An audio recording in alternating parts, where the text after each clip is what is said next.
বলছি আমি আজকে আমাদের রাজ্যের গুরুত্বপূর্ণ টুরিস্ট স্পট দীঘা যদি আরেকটু বিস্তারিত ভাবে বলি, সেটা হলো উদয়পুর, দীঘা, শঙ্করপুর, তাজপুর, মন্দারমণি। এই যে অপরূপ সুন্দর আমাদের টুরিস্ট ডেস্টিনেশন আছে, যার ডেভেলপমেন্টে অন্যান্য অনেকগুলি দপ্তরের সাথে জিএসডিএ মূল চালিকা শক্তি। এখানে একটি মিটিং করেছিলাম, যেখানে আমাদের urban development, PWD, PHE, forest, irrigation, health, electricity, general administration এবং পুলিশ অ্যাডমিনিস্ট্রেশন তারা ছিলেন। দু তিনজন সিনিয়র অফিসার কলকাতা থেকে এসেছিলেন। তো সংক্ষিপ্ত সময়ের মধ্যে অ্যারেঞ্জ করেছেন, কারণ আমি কালকে যেহেতু এই জেলাতে আমার সরকারি কর্মসূচি রয়েছে নন্দীগ্রাম ধুয়ে, তাই আমি সানডে হলেও কিছুটা সময় রাজ্যের টুরিস্টদের স্বার্থে, এই পর্যটন নগরী বা পর্যটকদের স্বার্থে আমি এখানে একটা মিটিং করেছি। আমার সঙ্গে রাজ্যের ইরিগেশন মিনিস্টার তথা দক্ষিণকান্দির বিধায়ক, রামনগরের স্থানীয় বিধায়ক, জেলা শাসক, জেলা পুলিশ সুপার, প্রশাসক, জিএসডি এর ইও এবং এমপি কন্টাই, তারা আমার সঙ্গে ছিলেন। আমরা অনেক সিদ্ধান্ত নিয়েছি যে আগামী দিনে আপনারা কার্যকর হতে দেখতে পাবেন। আমরা এখানে ডিপার্টমেন্ট ওয়াইজ যে অ্যাসেসমেন্ট করেছি, তাতে বিগত সরকার বিশেষ করে গত 2 বছরে এখানে কোনো কাজ করেনি। হসপিটালে ন্যূনতম কোনো পরিষেবার ব্যবস্থা নেই, একটাও আইসিইউ বেড নেই, মাত্র একটি অ্যাম্বুলেন্স। এখানে না আছে ডেড বডি ক্যারিয়ার, না আছে ব্লাড ব্যাংক, না আছে আপনার পোস্টমর্টমের জায়গা। শুধু তাই নয়, মাত্র 17 জন হেলথ স্টাফ রয়েছে, তার মধ্যে একজনও নিউরোসার্জন নেই, কার্ডিয়াক নেই, অর্থোপেডিক নেই। এটা শুধু রামনগর 1 বা প্রতিমা 1 গ্রাম পঞ্চায়েতের ইন্টারেস্ট এখানে যুক্ত নয়। রাজ্যের লক্ষ লক্ষ মধ্যবিত্ত, নিম্নবিত্ত মানুষ এখানে আসেন, তাদের টুরিস্ট ডেস্টিনেশন দীঘা। এই বিরাট সমুদ্র তটে মাত্র 63 জন নুলিয়া রয়েছে। কিছুদিন আগেই একজন চিত্র পরিচালকের মৃত্যু উদয়পুরে ঘটেছে। উড়িষ্যা সরকার শিট বানিয়েছে। আমি এসপি পূর্ব মেদিনীপুরকে নির্দেশ দিয়েছি অবিলম্বে হোম সেক্রেটারি, ডিজিপির মাধ্যমে হোম সেক্রেটারির কাছে পাঠাতে, এই মামলাটাও যাতে সিআইডি নিয়ে নেয়। ওনার পরিবার থেকে এখানে মামলা করে গেছেন, যেটা একটা ন্যাচারাল ডেথ হিসেবে ইউডি মামলা হয়ে আছে। খুব অন্যায়। আমরা নুলিয়াদের সংখ্যা বৃদ্ধি করার জন্য বলে গেছি, এসডিও থেকে দায়িত্ব দিয়েছি। নুলিয়াদের অর্থনৈতিক সুরক্ষার প্রশ্নে তাদের অর্থ বৃদ্ধি করার কথা বলে গেছি। 630 টাকা করে পায়, কতটা বৃদ্ধি করা যায় তারা অ্যাসেসমেন্ট করে ঠিক করবে। আমার এই মিটিং থেকেই হেলথ সেক্রেটারিকে বলেছি এখানে নিউরোসার্জন, কার্ডিয়াক এবং অর্থোপেডিক সার্জন পাঠাতে, 100 বেডের মিনিমাম হসপিটাল করতে দীঘা, 5টা আইসিইউ, 5টা এইচডিইউ, 5টা বাচ্চাদের SNCU, trauma ambulance, AC dead body career, minimum একটা ইম্পর্টেন্ট টুরিস্ট স্পট। সেখানে যা যা দরকার সেটা বলা হয়েছে। আপনি শুনলে অবাক হবেন, 5 জন মতো এসআই নিয়ে দীঘা থানা চলছে, ডিএসপি দিয়ে রেখেছে, আইসি দিয়ে রেখেছে। মানে মাথা ভারী প্রশাসন। উপরটা খুব সুন্দর, নিচটা অন্ধকার, প্রদীপের নিচে অন্ধকার। 15 জন কনস্টেবল, ভাবতে পারেন দীঘা থানাতে।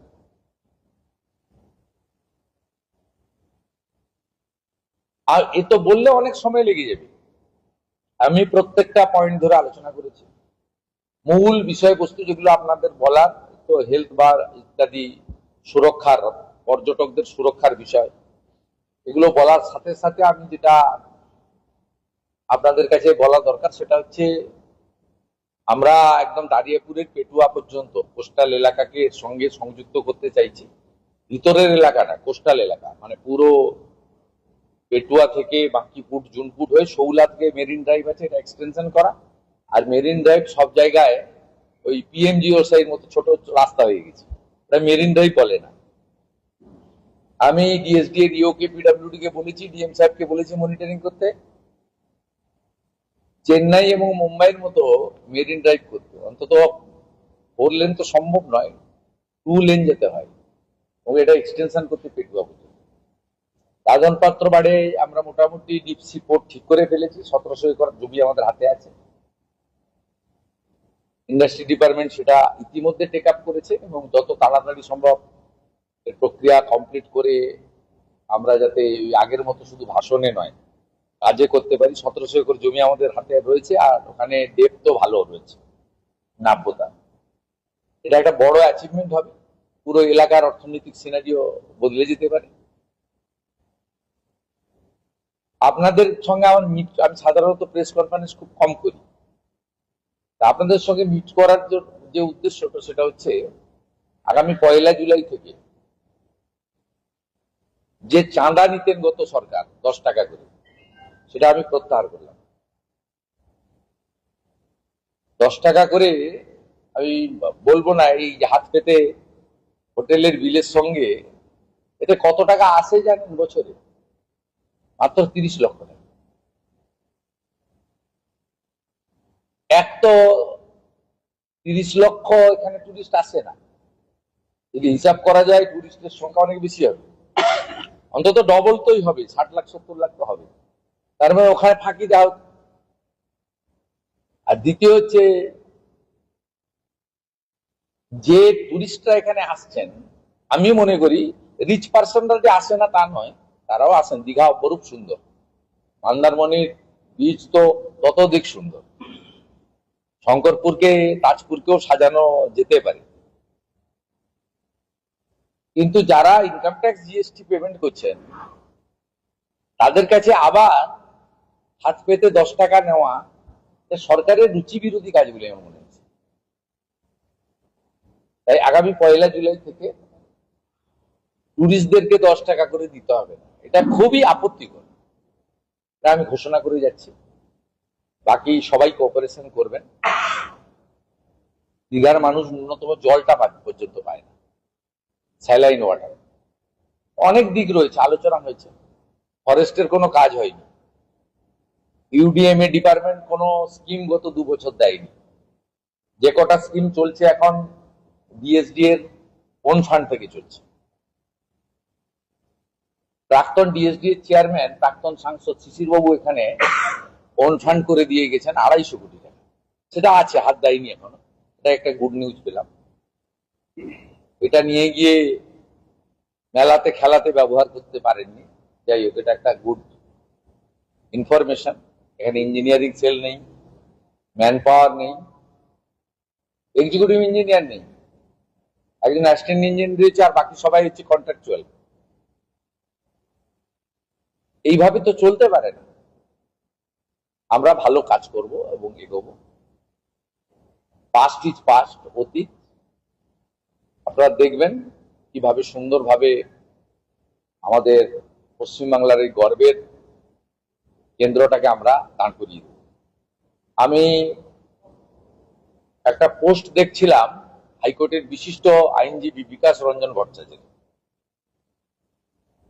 তিনি পোস্টে লিখেছেন যে মমতা ব্যানার্জির ভুল কাজটা বর্তমান মুখ্যমন্ত্রী করছেন। আমি মাননীয় বিকাশ বাবুকে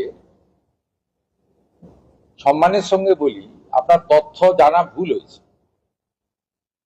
হিডকো এবং রাজ্য সরকার এখানে প্রভু জগন্নাথ দেবের যে কেন্দ্রটি আছে তার অফিসিয়াল নাম হচ্ছে শ্রী জগন্নাথ কালচারাল সেন্টার। ধাম শব্দ বাদ দিলে আমি বলছি, ধামটা যুক্ত ছিল, শ্রী জগন্নাথ ধাম কালচারাল সেন্টার। ধাম শব্দ তো আমরা প্রত্যাহার আগেই করেছি, চেঞ্জ হয়ে গেছে এখানে। অফিসিয়াল নোটিফিকেশন হয়ে গেছে। এই ক্যাম্পাসটার নাম হচ্ছে শ্রী জগন্নাথ কালচারাল সেন্টার।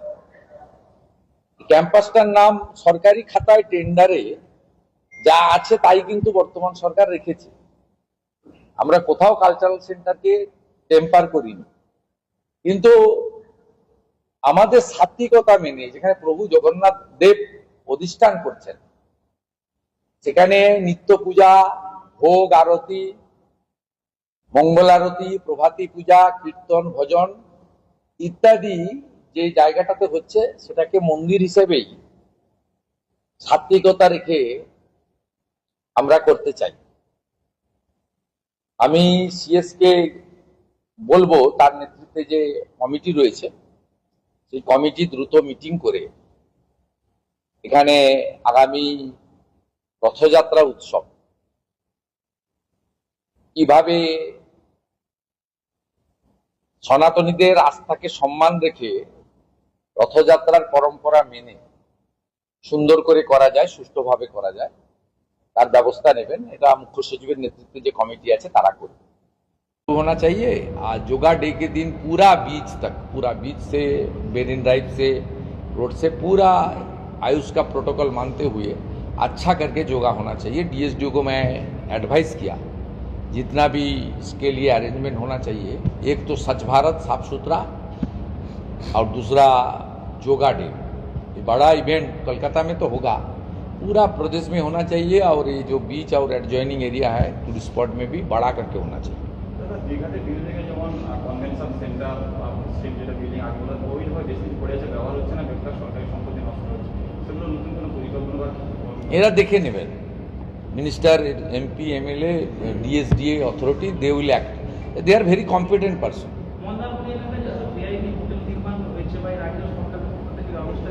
এখানে কেউ নিরক্ষর নেই।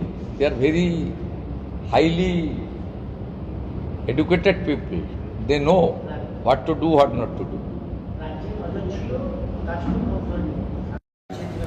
হাতে জায়গা না থাকলে কি করবেন আপনি? একটা সমুদ্র বন্দর থাকতে গেলে রেল এবং জাতীয় সড়কের কানেক্টিভিটি এবং ওয়ার হাউস নির্মাণের জন্য, গোডাউন নির্মাণের জন্য যে ওখান থেকে যে ফ্রেটটা উঠবে কোথায় থাকবে আপনি জানেন? হলদিয়া বন্দরের ইতিহাস সতীশ সামন্ত মহোদয় করেছিলেন 5000 একর জমি নিয়ে। আপনি তাজপুরে গভর্নমেন্টের হাতে 1 ডিসমিল জমি নিয়ে, আর তাজপুর দাদন পাত্রবাড়ের মধ্যে কোনো ডিফারেন্স খুব একটা নেই, 8-10 কিলোমিটারের গ্যাপ। এখানে 1700 একর জমি রয়েছে আমাদের হাতে। জাতীয় সড়কের সঙ্গে, রেলের সঙ্গে, ওয়ার হাউসের সহ যা যা আমাদের ইউনিট বানাতে হয়, সমুদ্রে তো পোর্টে মালটা এলো, তাকে আপনি যখন স্থলপথে নামাবেন ভাইবল হতে হবে তো, নইলে চলবে কি করে? জমি না থাকলে কোথায় নামাবেন আপনি? জমি অধিগ্রহণ করবেন না, জমি অধিগ্রহণের টাকা নেই, এই তো মানে একটা ব্লাফ ছিল, মিথ্যা ছিল। এখন মিথ্যা নয়, সত্যি। আমরা যেটা করতে চাইছি ভেবেচিন্তে করতে চাইছি। এটাতে শুধুমাত্র তাজপুর বা তালগাছাড়ি 2 গ্রাম পঞ্চায়েত তাদের ইস্যু নয়, এটা কালিন্দী গ্রাম পঞ্চায়েতের ইস্যু নয়। ওভারঅল এই রিজনে ইকোনমিক্যালি ডেভেলপ হয়ে যাবে, ইনফ্রাস্ট্রাকচার ডেভেলপমেন্ট হয়ে যাবে, এখানে জব অপরচুনিটি ক্রিয়েশন হবে, এখানে ডাইরেক্ট জব, ইনডাইরেক্ট জব তৈরি হবে, ট্রান্সপোর্টেশন, লজিস্টিক, নানাভাবে এই জায়গা হবে। তার সঙ্গে আপনার পোর্ট রিলেটেড ট্যুরিস্ট, বিশাখাপত্তনমের মতো, এরও অ্যাম্পল স্কোপ এখানে থাকবে। এটা একটা বহুমুখী চিন্তা থাকে, সেটা ফিট প্লেস। 1700 একর ল্যান্ড আমাদের হাতে আছে, আসবে দেখবেন পাশাপাশি জমি আরও যারা আপনার হ্যান্ডলিং অপারেটর থাকবেন, পোর্টের যারা অপারেটর থাকবেন, যারা ব্যবস্থাপনায় থাকবেন, আস্তে আস্তে বেসরকারি উদ্যোগ আসবে, জমি পারচেজ হবে, সবই হবে।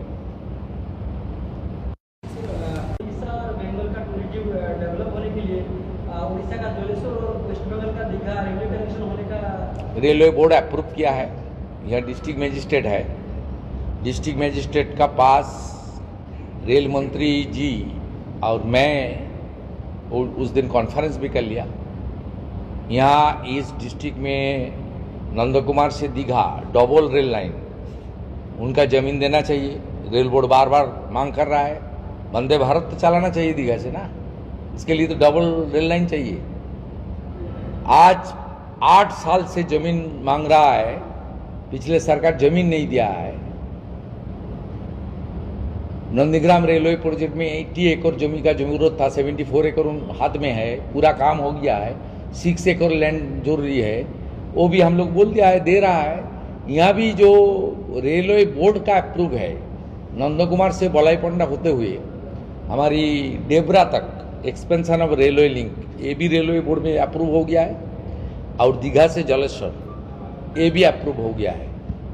आने वाला दिन में डबल रेल लाइन ये सब हो जाने के बाद कोंटाई एग्रा बेलदा भी हम लोग एक्सपेंशन करने का काम आने वाला दिन में करेगा। ये जो 2-3 रेलवे बोर्ड का अप्रूव है, डीएम साहब का पास लेटर है, मीटिंग भी हो गया है, ही इज अंडर प्रोसेस। पहले तो सर्वे होने दीजिए, उसके बाद लैंड हैंडओवर हो जाएगा। पहले तो नंदकुमार से दीघा को डबल रेल लाइन करना चाहिए भाई, पहले तो इसको डबल रेल लाइन करना चाहिए। डबल रेल लाइन नहीं होगा तो यहां से वंदे मातरम भारत कैसे जाएगा? हर कोस्टल सिटी का साथ पूरा देश का कनेक्शन हो गया है, only Digha due to the negative attitude of the last government. Thank you.